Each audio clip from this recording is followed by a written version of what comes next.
Sexo e Destino, Parte 1, Capítulo 7. Entramos em aposento contíguo, onde encontramos jovem Franzina em dorida atitude. Sentada num dos leitos que se estiravam no quarto gracioso e limpo, refletia torturada, permitindo-nos entrever-lhe o drama oculto. O irmão Félix apresentou-a. Tratava-se de Marita, que os donos da casa haviam perfilhado ao nascer 20 anos antes. Bastou uma vista de olhos para que me condoesse ao contemplá-la. Rosa, humana, embora exalasse a fragrância da juventude, aquela moça, quase menina, de mãos enclavinhadas sob o queixo, matutando, parecia carregar o peso estafante de tribulações cronossificadas e dolorosas. Figurava-se-lhe a cabeleira ondeada, lindo toucado de veludo castanho sobre a cabeça, o rosto esculpido em linhas raras, os olhos escuros contrastando com a brancura da tez, as mãos pequenas e as unhas róseas complementavam um belo manequim de carne, apresentando por dentro uma criança assustada e ferida. Tristeza maquilada, aflição no disfarce de flor. Obedecendo a instruções de Félix, abordei-a, enternecido, rogando-lhe mentalmente algo esclarecesse em torno de si própria. Desde o contato com Nemésio, o benfeitor ensaiava-me, provavelmente sem querer, em novo gênero de anamnese. Consultar o enfermo espiritual em pensamento, evidenciando a terna compreensão que um pai deve aos filhos, a fim de pesquisar conclusões para o trabalho assistencial. Compelido a operar individualmente, recompus emoções. Recobrei os sentimentos paternais que me haviam animado entre os homens e cravei o olhar indagador naquela criaturinha cismarenta, imaginando-a por filha de minha alma. Solicitei, sem palavras, confiasse em nós, desoprimindo-se. Relacionasse, por gentileza, as suas impressões mais recuadas no tempo. Desenovelasse o passado, reconstituísse na lembrança tudo o que soubesse de si, nada escondesse. Propunhamo-nos auxiliá-la. Não conseguiríamos, porém, agir ao acaso. Era imprescindível que ela se nos revelasse, arrancando à câmara da memória as cenas arquivadas desde a infância, expondo-as na tela mental para que as analisássemos imparcialmente, de maneira a conduzir as atividades socorristas que intentaríamos desenvolver. Marita assimilou-nos o apelo de imediato. Incapaz de explicar a si mesma a razão pela qual se via instintivamente constrangida a rememorar o pretérito, situou o impulso mental no ponto em que obtinha o fio inicial das suas recordações. Os quadros da meninice se lhe estamparam na aura, movimentados como num filme. Vimo-la pequenina, hesitante nos primeiros passos. E, enquanto desfilavam os painéis ingênuos do que lhe havia acontecido, logo após o soerguimento do berço, ela alinhavava elucidações inarticuladas, respondendo-nos às perguntas. Sim, relembrava, supondo falar consigo. Não era filha dos Nogueiras. Dona Márcia, a esposa de Cláudio, adotara. Nascera de jovem suicida. Aracélia, a mãezinha que não conhecera, fora tomada a serviço do casal por ocasião do matrimônio daqueles que o destino lhe impusera na condição de pais. Quando se entendera por gente grande, a genitora de Marina lhe dera a saber, através de informações pessoais, a breve história da mulher simples e pobre que a trouxera ao mundo.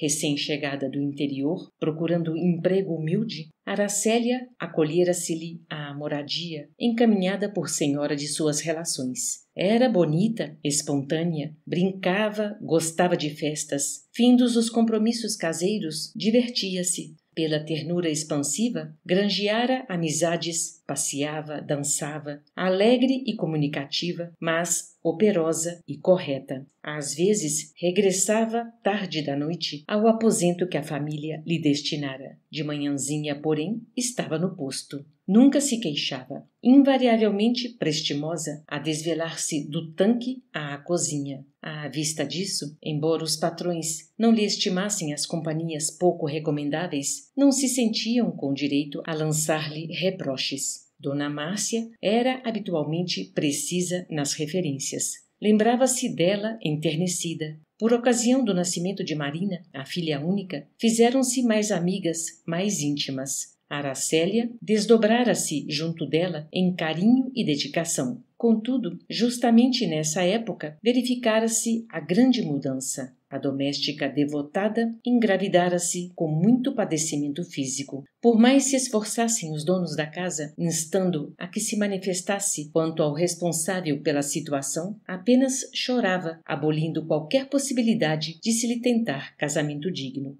Sabia-se que, frequentando bailes a rodo, de certo se precipitara em aventuras diversas. Compadecidos, os patrões deram à jovem mãe solteira a mais ampla assistência, inclusive internando-a em estabelecimento adequado para que a criança nascesse sob o amparo possível. Nesse tópico das amargosas reminiscências, a menina estacou mentalmente, qual se estivesse cansada de pensar no mesmo assunto. Fora assim que ela, Marita, chegara ao mundo. Marejaram-se-lhe os olhos de lágrimas, estabelecendo confronto entre as provações da mãezinha e as dela própria. No entanto, para não distrair a pesquisa em curso, sugeri-lhe continuasse. E prosseguiu no solilóquio. Dona Márcia contara-lhe que, retornando à casa, mostrara-se Aracélia irremediavelmente abatida. Lágrimas incessantes, irritação, melancolia. Não valeram advertências nem cuidados médicos. Na noite em que sorveu grande dose de formicida, conversara animadamente com a patroa, fornecendo a impressão de que se recuperava.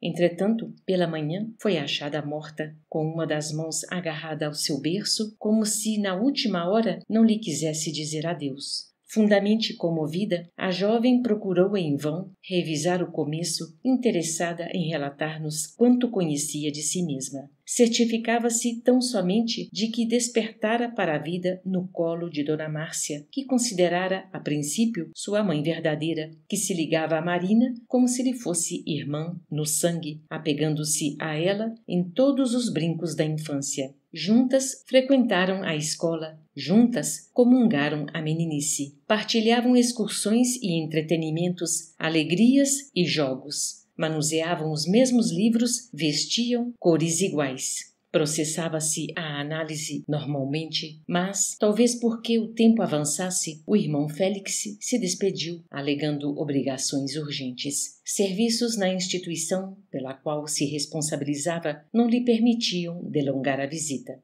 Asseverou, gentil, que nos hipotecava confiança. Observou com a delicadeza do chefe que solicita, ao invés de mandar, que esperava por zelosa atenção de nossa parte ao pé daquela menina inexperiente enquanto a prestação do concurso fraterno se nos tornasse possível. Enunciando a petição, notava-se-lhe o embaraço. Compreendi que ele, espírito superior, ali se achava, por generosidade, à afeição do professor destacado e enobrecido, que desce de sua cátedra para alentar o ânimo de alunos detidos no alfabeto. Ele sorriu, com desapontamento, percebendo a interpretação que me assomara à cabeça, e esclareceu, discreto, que possuía fortes razões para consagrar-se à felicidade daquela casa com estranho afeto. Entretanto, a família teimava em fugir de toda atividade religiosa ou beneficente. Ninguém ali se interessava pelo cultivo da oração ou do estudo.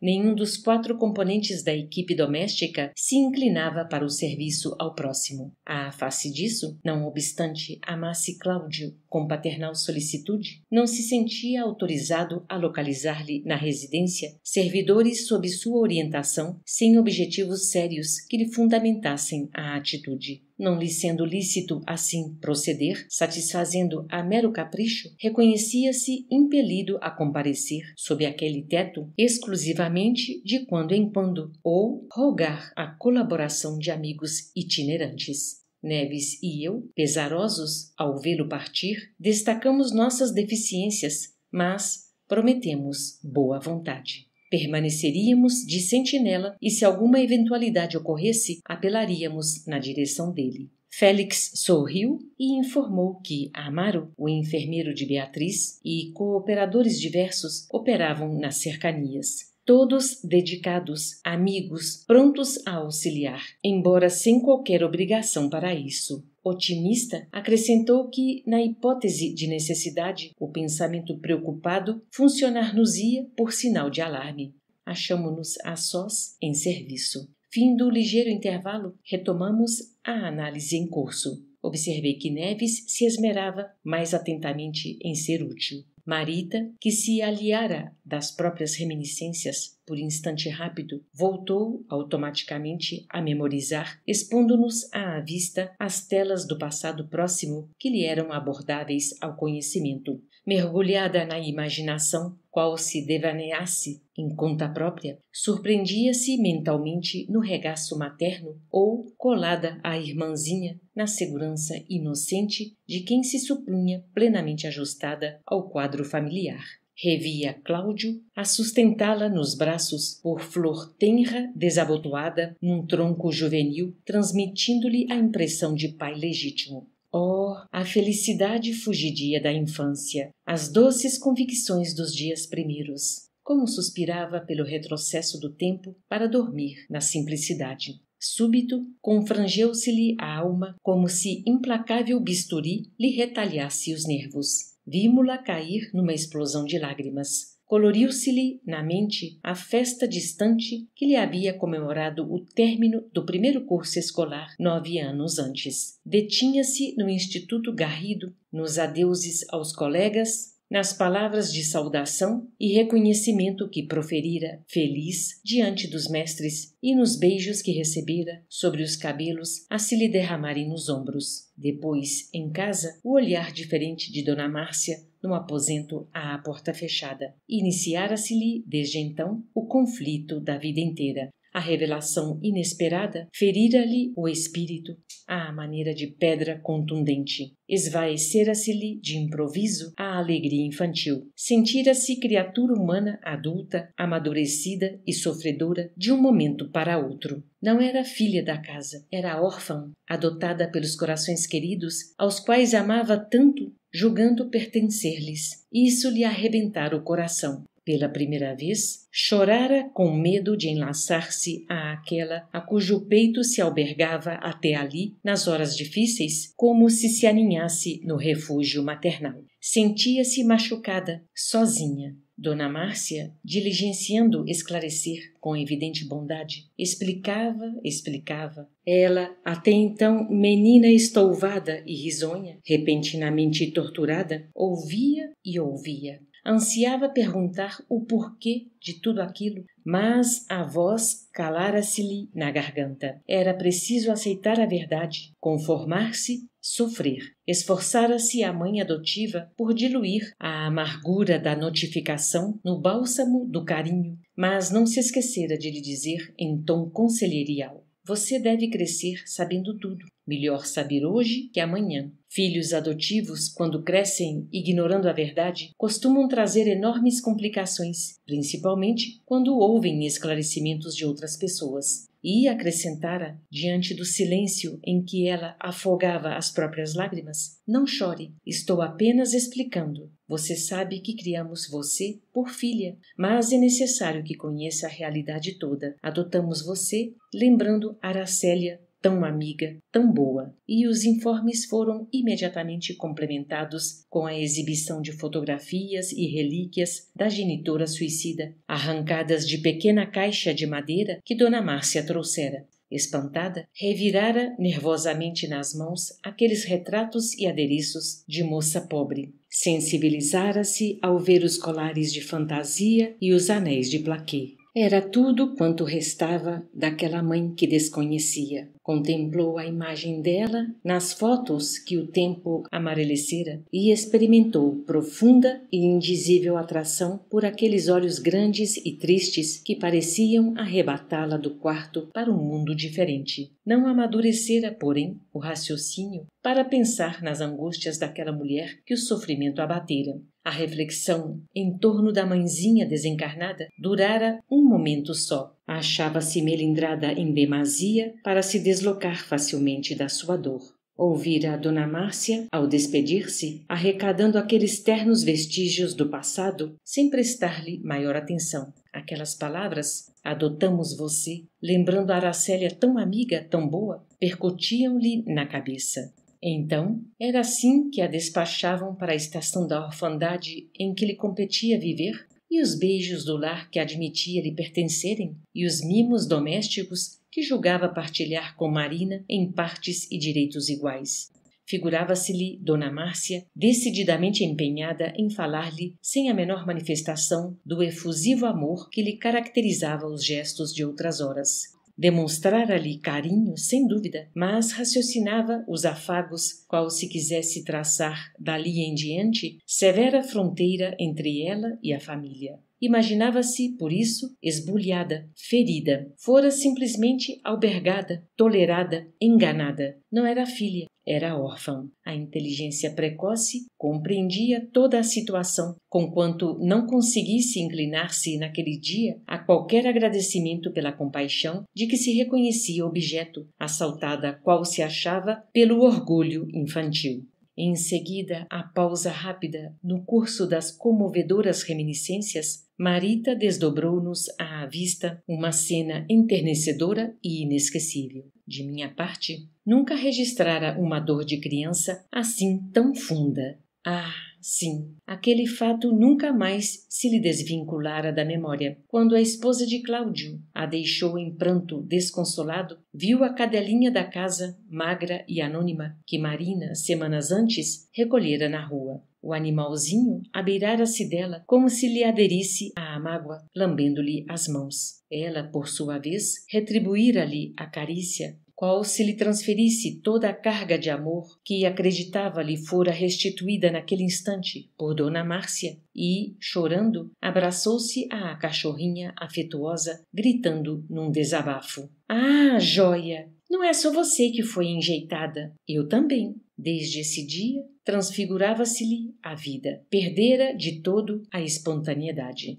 A partir da revelação, que não mais se lhe desencravou do cérebro, conjecturava-se diminuída, lesada, dependente. Semelhante suplício moral que adquirira aos 11 de idade atenuava-se tão somente pela dedicação incessante do pai adotivo, que se confirmava mais terno à medida que Dona Márcia e a filha se lhe afastavam da comunhão espiritual. Era sozinha em assuntos de seu sexo. Mãe e filha empenhavam-se deliberadamente na abstenção de qualquer parecer quando se tratasse das incertezas dela na escolha de figurinos. Deixavam-na à revelia de qualquer assistência nos cuidados que uma jovem deve a si mesma, embora Dona Márcia, de quando em quando, a escutasse com ternura maternal em tudo que se referia às suas indagações de menina e mulher necessitada de instrução para a vida íntima. Quando sobrevinha a possibilidade do intercâmbio afetuoso, certificava-se de que a esposa de Cláudio possuía vasto patrimônio de compreensão e carinho, abafado sob o peso de conveniências e convenções, semelhando tesouro enterrado nas raízes de sólido espinheiro.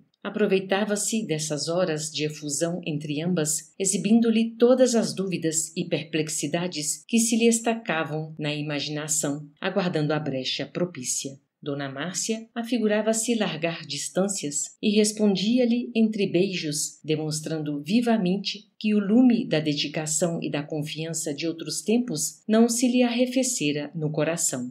Sorria, encantava-se, expandia-se-lhe a meiguice maternal em apontamentos sábios e doces. Suprimia-lhe a incipiência no trato com os problemas começantes da vida feminina, dando-lhe a impressão de haver reencontrado a mãezinha que acreditara possuir ao pé do berço, quando aquelas mãos belas e finas, agora distanciadas, lhe afagavam a cabeleira. Entretanto, o momento luminoso escoava-se rápido. Marina chegava e o ambiente turvava-se. Assistia, espantada, à transformação que se operava de improviso. A interlocutora comprazia-se num espetáculo de personalidade dúplice. Ocultava-se a mãezinha espiritual, afável e acolhedora, e aparecia Dona Márcia, avalentoada e cortês, na atmosfera psíquica. Inventava, de repente, alguma atividade em aposento vizinho, dava-lhe incumbências à distância a fim de apartá-la. Assumia ares diferentes, queixava-se subitamente de dores que até então jaziam ignoradas. Ante a reviravolta, analisava o reverso do quadro. Ambas, unidas, completavam-se em pequeninas torpezas para deprimi-la, humilhá-la. Diminuta mancha no vestuário constituía razão para sarcasmo. Ligeira indisposição orgânica atraía-lhe complicada série de admoestações jocosas e indiscretas. Concediam-lhe raramente a honra da companhia para compras no centro. E se as casas comerciais visitadas não dispunham, eventualmente, de recursos mobilizáveis na entrega de encomendas, não se pejavam mãe e filha de carregá-la com pacotes diversos, exercitando crueldade risonha nos pejorativos com que lhe agravavam o constrangimento e a subalternidade. Dona Márcia e Marina, juntas, à frente dela, significavam provação inqualificável que lhe competia aguentar em silêncio. Nesses instantes, sentia o coração descompassado, em desconforto indizível, como se estivesse encantoada num teste de tolerância e paciência perante examinadores que lhe avaliavam as reações entre o chiste e a impiedade. Cedo percebeu que a irmã, filha única, não abriria mão de ínfima parcela dos mimos caseiros de que se supunha senhora. Dominado o segredo de sua origem, modificara a conduta para com ela. Tramava motivos para biografá-la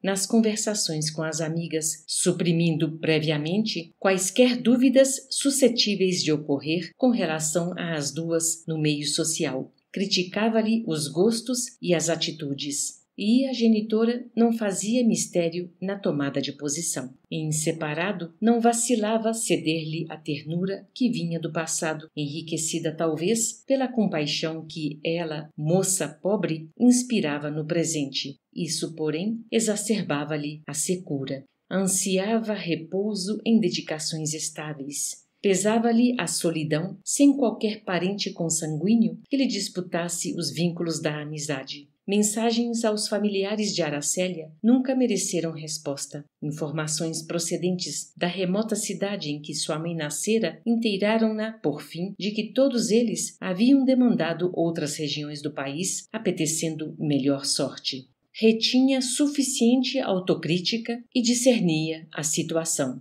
Estava só. Marita, que conjeturava reaver lembranças por impulso deliberado, franqueou o propósito de recriar-se para dar conta de si, como quem se propõe a alijar por momentos a carga que transporta, a fim de interrogar-se quanto aos empeços do caminho. Afrouxamos com naturalidade a observação aguda com que lhe acompanhávamos a exposição silenciosa. Aliviada, indagou de si mesma se não fora o insulamento a causa de exagerar tão cedo a necessidade de companhias diferentes das que lhe traçavam no lar o estreito círculo de provas. Encerrada nos pensamentos que lhe armavam as fantasias e receando exteriorizá-los pelo temor do ridículo, recorrera à evasão. A ave, cansada pelo exercício prematuro das próprias asas, inquiria por que se lhe recusara alimento afetivo no ninho onde conseguira distendê-las.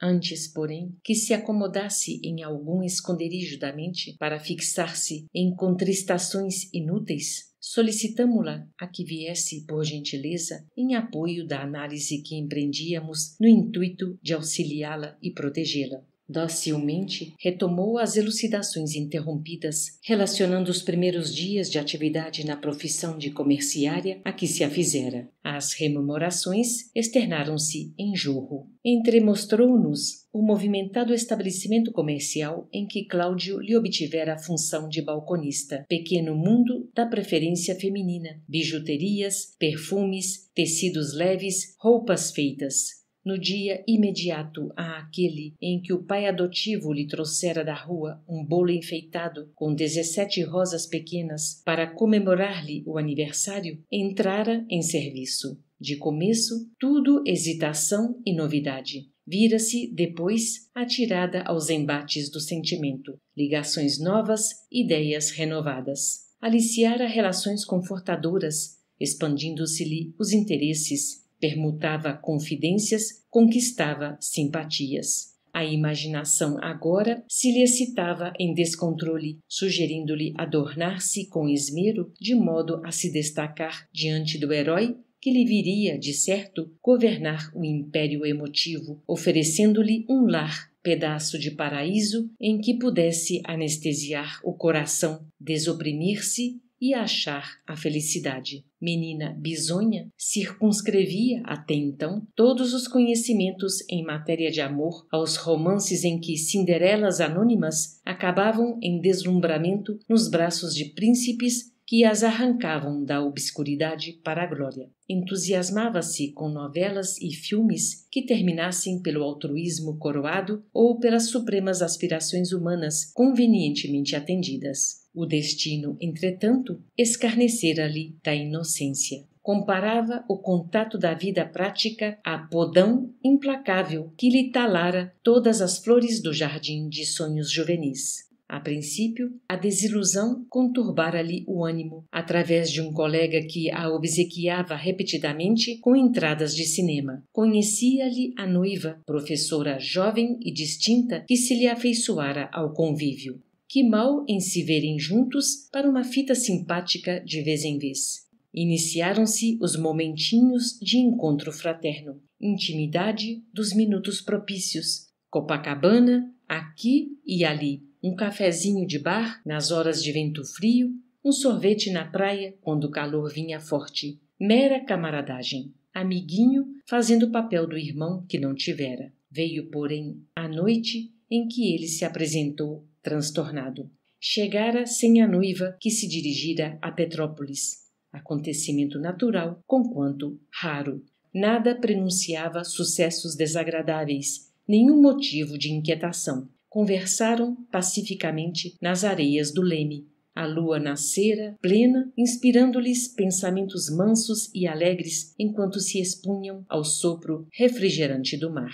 O trabalho na loja fora banho de suor copioso no dia cálido. Falavam acerca de fregueses apressadas, mencionando clientes ásperos. Riam-se, despreocupados, ao jeito de colegiais, no intervalo das lições. Ele, no entanto, começou o inesperado, reportando-se a medidas. A fita métrica, a seu parecer, não satisfazia de todo em casos determinados de atendimento. Necessária a adoção de recursos psicológicos para tranquilizar compradores inquietos quando se interessassem simplesmente por fragmentos de rendas ou passamanes. Nisso, pediu-lhe a mão pequena para confrontá-la com a dele e, respondendo, espalmara a destra sem qualquer prevenção.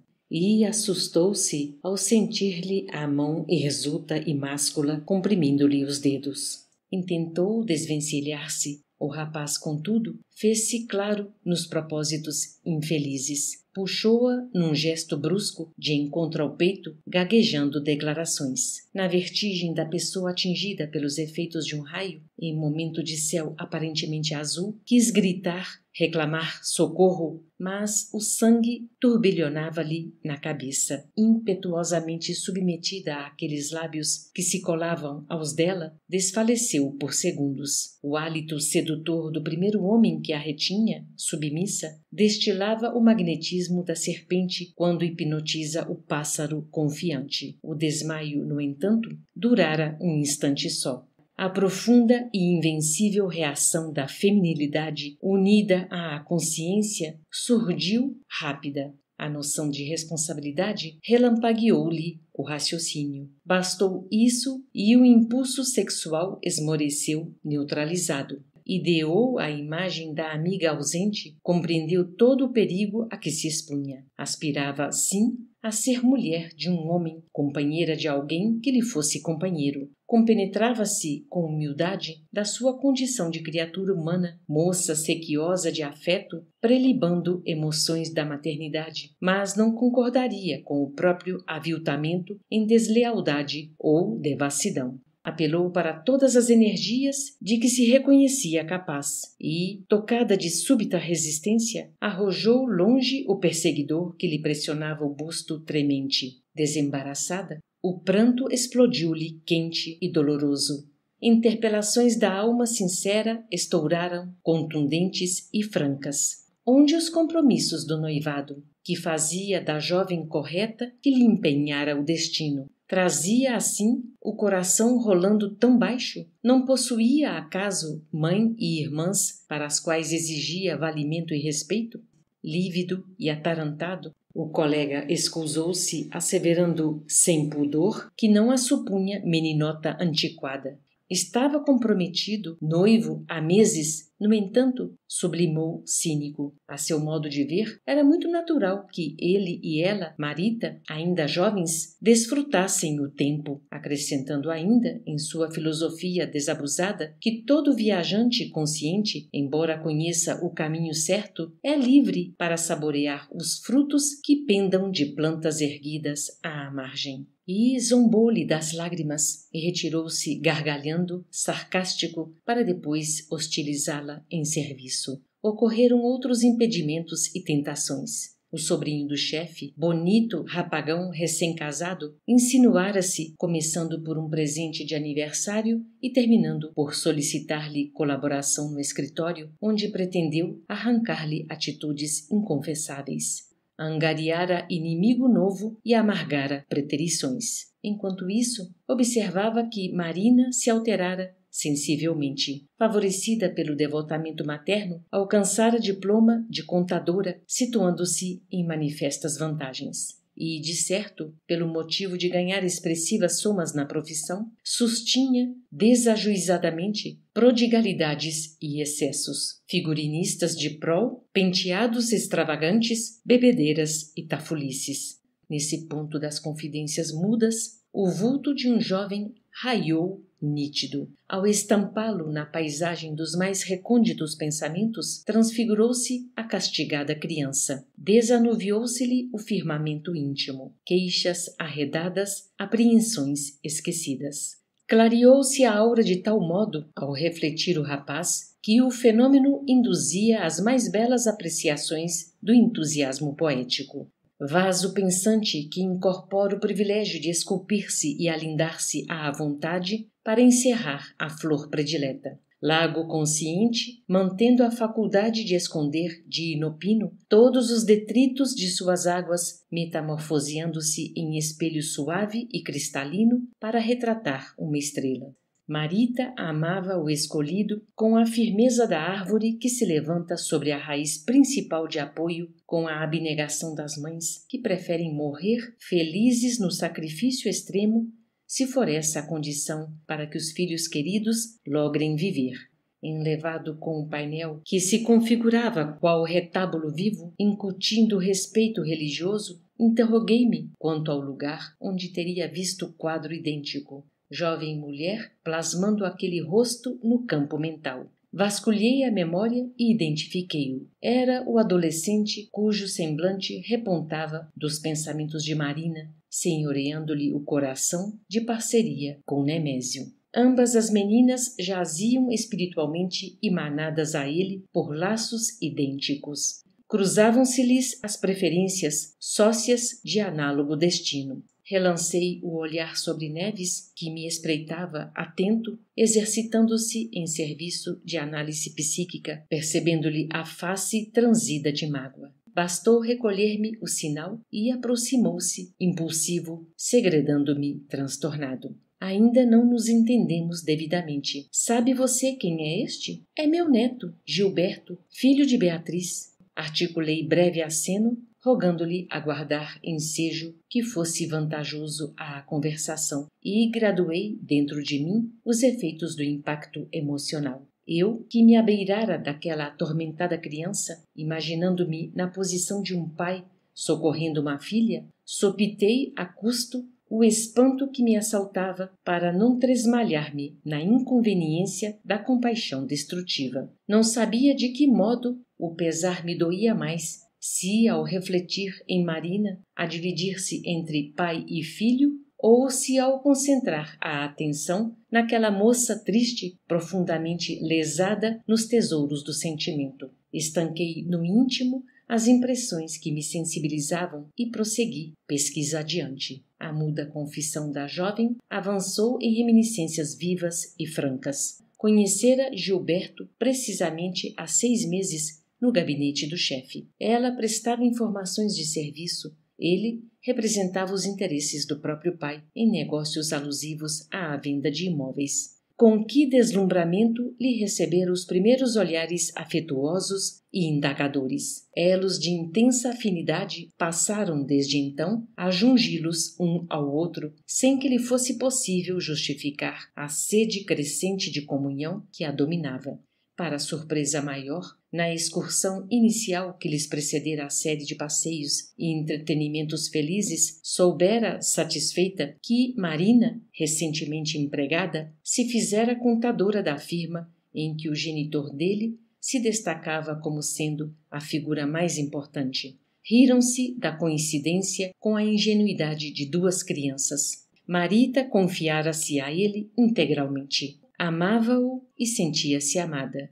Desde que se lhe apoiara ao braço, pronto a enlaçá-la e protegê-la, mais vastos horizontes se lhe descerraram a alma. Tolerava as alfinetadas do cotidiano, transformando-as em notas de perdão e alegria. A natureza desvendava-lhe encantos novos. Admitia que outra luz se lhe acendera nos olhos, permitindo-lhe descobrir a beleza do mar. Detinha, sem explicá-la, certa música nos ouvidos para assinalar contente e embevecida as ternas arengas das crianças e as vozes dos passarinhos. Desligara-se do calvário doméstico. O tempo voava doce ao coração. O amor correspondido anestesiara-lhe a sensibilidade. Nenhum peso a carregar, nenhuma noção de sacrifício. Dera-se a Gilberto, copiando a passividade da planta que se rende ao cultivador, da fonte que se entrega ao sedento. O filho de Nemésio Torres prometera-lhe casamento. Falava do futuro risonho,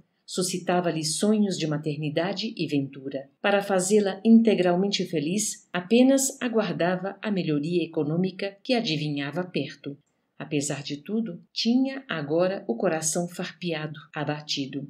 Convencia-se de que Gilberto se enfastiara, que ambos, precipitados à fome de prazer, haviam colhido, antes do tempo, a flor da felicidade que parecia frustrada. Marina adiantara-se. Sempre Marina. Na véspera, surpreendera a irmã e Gilberto num colóquio que não deixava dúvidas.